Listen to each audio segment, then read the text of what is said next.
یہ کہہ رہا ہے بامبے بھیونڈی کا ایک ہجڑا ملا اور اس نے مجھے بتایا کہ خواجہ غریب نواز ہماری ہی قوم میں سے تھے. ہجڑے کا ماشاءاللہ.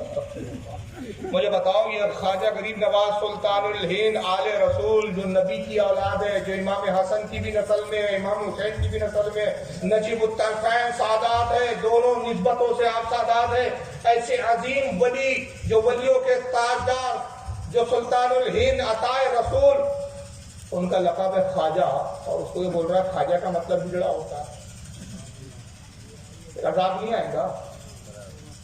تم ہندوستان کے تاجدار کو گالی بکو گے تو ہندوستان میں تمہارا جینا دوبھر نہیں کیا جائے گا, تو شکایت کرو گے آپ. بیٹھے رہو, کیا ہوگا جب تک ان ولیوں کی بارگاہ میں توبہ نہیں کی جائے, جب تک ان گستاخوں سے دوری اختیار نہیں کی جائیں گی, خدا کی قسم اسی طرح تم ستائے جاؤ. لیکن آج ہمارے یہاں پلپلات ایسی ہو گئی, سب ٹھیک یار, مولویوں کے جھگڑے, اب ایک جھگڑے میں نہیں کرتے, اتحاد کی بات کرو, محبت کی بات کرو. میں اس پر بھی آؤں گا کہ آج کل یہ بولا جا رہا ہے آپ کے حالات ایسے چل رہے ہیں, ابھی وہاں بھی تم نہیں ختم کرو تب ایک ہو جائے.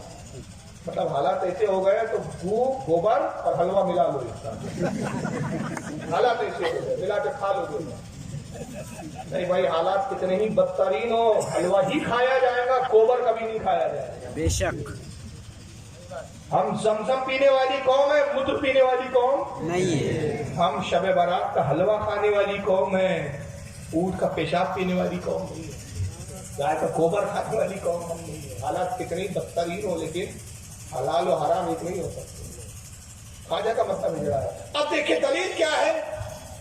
خواجہ کا مطلب ہجڑا ہے تو دلیل یہ ہے کہ بامبے بھیونڈی کا ایک ہجڑا مجھ سے ملا, سنے نا آپ نے, اور اس نے مجھے بتایا بامبے بھیونڈی کے ہجڑے نے کہ خواجہ ہماری ہی قوم میں سے تھے, ہم ڈھول ڈپلیاں بجا کے خواجہ کے عرس میں اس لیے جاتے ہیں, رجب کا مہینہ آ رہا ہے, ابھی سارے ہجڑے وہاں ملیں گے, تو ہم خواجہ کے عرس میں ڈھول ڈپلیاں لے کر اس لیے جاتے ہیں کہ خواجہ ہماری قوم میں سے تھے, اگر ہم ان کے عرس میں نہیں جائیں گے تو ہماری قوم کے لوگ ہمیں اپنی برادری سے نکال دیں گے. یہ بتایا اس کو بامبے بھیونڈی کے ہجڑے نے.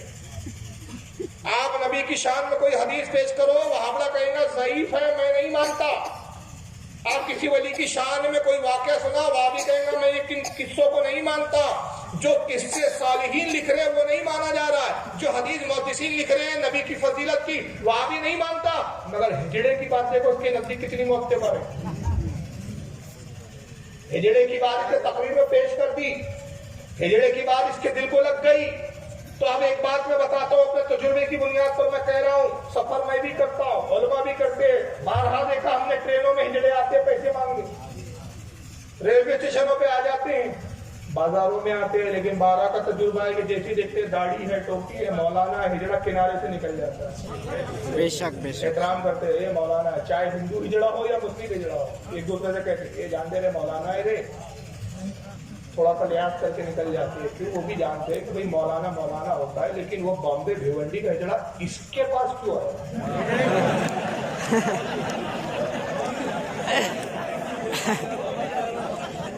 ٹرینوں میں وہ ہجڑا کنارے سے نکل جا رہا ہے, اسپیشل اس کے پاس آیا تو وہ اس لیے آیا کہ اس نے تلاش کیا, کم کے میلے میں اپنا ایک ہجڑا بھائی گم ہو گیا, پتا چلا مولانا بن گیا. آیا بھائی جان السلام علیکم, آپ کی برادری کے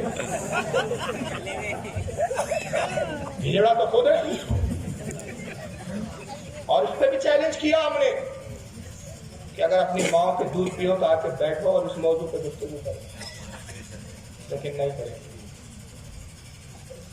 اب سوال کیا پیدا ہوتا ہے, جو خواجہ غریب نواز کو ہجڑا بولے تو اب اس کو آپ اور ہم حرامی بھی نہ بولے کیا؟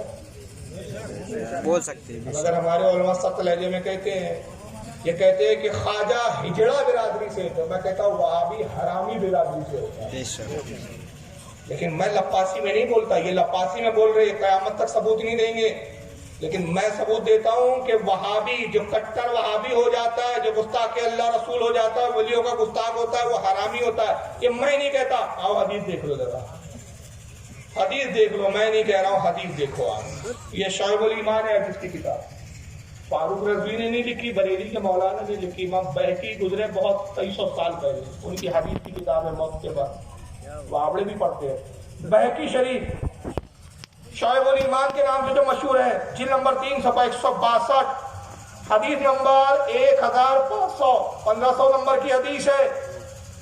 عن علی قال سمعت رسول اللہ صلی اللہ علیہ وسلم یقول، حضرت علی سے روایت ہے، مولا کائنات کہتے ہیں کہ میں نے رسول اللہ صلی اللہ تعالی وسلم کو کہتے ہوئے سنا، میرے آقا نے فرمایا، من لم یعرف حق عترتی والانصاری والعرب، آقا کہتے ہیں جو میرے اہل بیت کا حق نہ جانے۔ غریب نواز کون ہے بھائی؟ اہل بیت، بے شک نبی کی اولاد ہے۔ حضور کہتے ہیں من لم یعرف حق عترتی، جو میرے اہل بیت، میری عترت، میری نسل، میری اولاد کا حق نہ سمجھے، یعنی حق نہ سمجھے مطلب ان کی تعظیم اور عزت نہ کرے، والانصار والعرب، اور میرے عرب کے اور انصار کے صحابہ کا ادب نہ کرے، فوبا لحدی ثلاث، وہ 3 آج سے خالی جی 3 میں سے ایک پکا ہے، چوتھا نہیں ہو سکتا، وہ 3 میں سے ایک ہے۔ وہ کون کہہ رہا ہے؟ بریلی کا مولانا نہیں کہہ رہا ہے، یہ کہتے ہیں بریلی لوگ گالی بکتے ہیں، گالی بکتے ہیں۔ اگر یہ گالی ہے تو یہ تو نبی نے بکی ہے، اگر یہ تم اس کو